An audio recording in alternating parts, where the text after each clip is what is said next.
Hello gardening friends. Today I am super excited to bring you another episode in our series on square foot gardening, and today we're going to be thinning the radishes which we planted earlier about a week and a half ago. And you're not going to believe what I did with the radish thinnings. Just wait and see. Like my mama always said, there's only two things that money can't buy, and that's true love and homegrown radishes. Most of the seeds did sprout, so we have to thin them, because I planted more than one seed per hole. Here we go. All right, so here you can see our radishes. They're growing really well.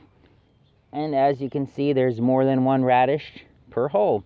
We did 4 this way and 4 this way for 16 total. If these were a little bit smaller, I could probably just take a scissors and cut them off, and I still could do that.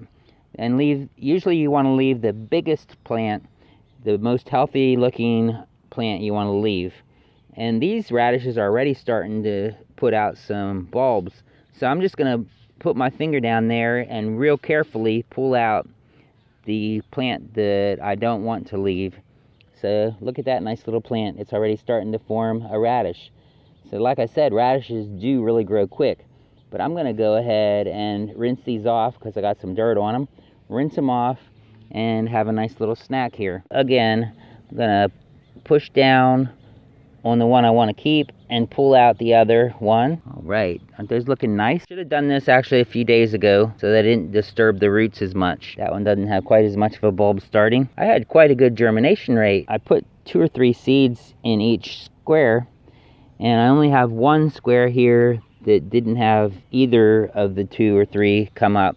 Most of them had 3 seeds come up. There's one that's starting a nice bulb there too. Oh, there's a tomato plant that came up from my compost. So here they are all thinned out, and that'll give these guys that are left more room to grow and more room to develop their root and their leaves and everything. So this is going to give me a nice little bite to eat for breakfast, and we'll have room for the other ones that we left to grow into more developed radishes.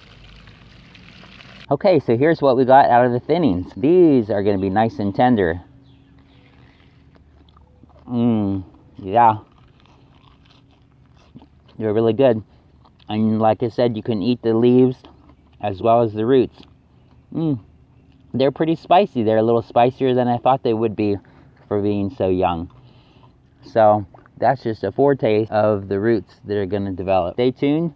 We'll plant some more crops and we'll do some more harvesting and some more thinning. If you haven't seen the other videos, I'll put the playlist up here. And I'll put a video over here that YouTube says that you will like. Alright, thanks for watching. Have a blessed day. We'll see you again real soon.